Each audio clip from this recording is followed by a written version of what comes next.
All right, back to President Trump for a moment, and his personal attorney, Marc Kasowitz, going on the offensive now, the day after the Comey testimony, getting set to file a legal complaint against Mr. Comey, who admitted at his Senate hearing that he did leak memos to the New York Times. He thinks it's legal. Kasowitz seems to think it's not.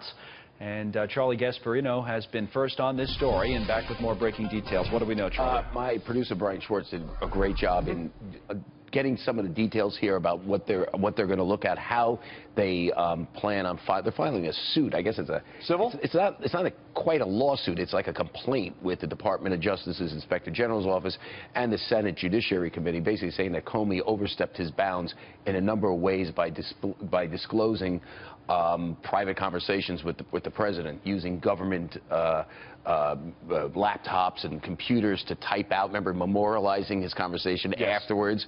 That somehow is Mr. Kasowitz, who's Trump's attorney, Marc Kasowitz, is violative of federal statutes. It is a law-breaking, or they think that this may sound like a silly question, but they think he broke the law, as opposed to there's something that he overstepped his bounds on. We go into this in great detail on foxbusiness.com. In terms of executive privilege, there was some sort of executive privilege where, you know, Comey wasn't supposed to say. Shouldn't talk about a conversation he had with the president. Right. Now, just so you know, we've run this by two pretty smart lawyers, white-collar defense, one white-collar defense attorney, Stanley Arkin, longtime member of the white-collar bar, John Coffey, the professor at Columbia University, one of the best legal minds on this sort of stuff. Both say there is no case here from Kasowitz.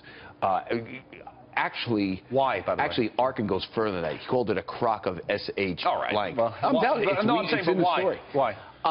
Because Comey is under no obligation once he becomes a private citizen not to keep anything that he said. So it's not a government document then. It's a note to himself. Well, that's the second part. The second part is it wasn't confidential information. It wasn't like classified. It wasn't classified or confidential. It was a conversation, and he can talk about conversations he had with the president, particularly when he's out of office. This may be then more PR than it is legal from the Trump side. Is that what you're saying? Well, Donald Trump that's a good question. Knowing what I know about Donald, he likes to sue people. And by the way, Marc Kasowitz has countersue. Well, sue too. But but Marc Kasowitz, over his long business career of Donald's, has been his go-to guy on attacking other people. Yeah, they fight fire with fire. I mean, that's the way they do it for years. Kasowitz has done this. He's done this with journalists. He's done this with other businesses. He's a tough customer. Listen, I wouldn't want to be on the other side of Kasowitz and his number two, Mike Bowie. They're very tough guys, and they're going to go tooth and nail. But in terms of substantively, I'm hearing that there is no case here. Now, we should point out that Kasowitz, you know, when you see this document, I think it's going to be pretty detailed. They went back 3 months. They went back and started investigating all sorts of leaks where they believe that both Comey, and this is what we understand, both Comey and the FBI officials under Comey have been disclosing this confidential information to newspaper reporters and bloggers going back for a long time, 3 months. They claimed that they were, listen, I broke the story, they were hired 2 weeks ago. They claim they only started investigating this 2 weeks ago. I think that's baloney. This is my opinion. My guess is that they were looking at this that Trump has had this in his quiver for a long time. I actually heard that from somebody else, that they were looking detailed into. So this is going to be interesting. Next week, we'll see the filing.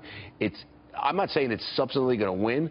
I'm just saying, just from a political document, it's going to be really interesting because Comey's going to fight. Because as a political document, this is what Trump's saying. You call me a liar, I'm going to call you a leaker, and here's our proof. Yeah, he said that there, and leaker was the term he used. Real quick, we've been showing the markets as you and I have been talking. We had a bunch of guests weigh in on it.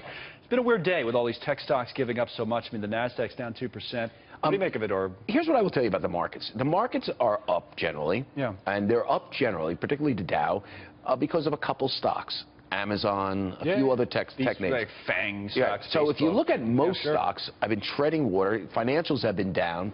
And one of the reasons why that is because investors are losing confidence in whether Donald Trump could get his tax cuts and health care reform and this sort of pro-business fiscal stimulus stuff through. They don't believe it yet. And so at some point, if that doesn't happen, then the rest of the averages have to come down, I think. I mean, it's just so today could be the start of that, potentially. It could be. Listen, we're immersed in a war with Comey, more than he is immersed in getting his tax cut plan through. Now, I could tell you that administration officials behind the scenes saying it's full steam ahead. Yeah. Listen, he's got some very competent people, Trump. He's got Mnuchin, Treasury Secretary Steve Mnuchin, very competent. He's pushing. One of the things to combine those bills on health care. We broke that earlier on Neil's show.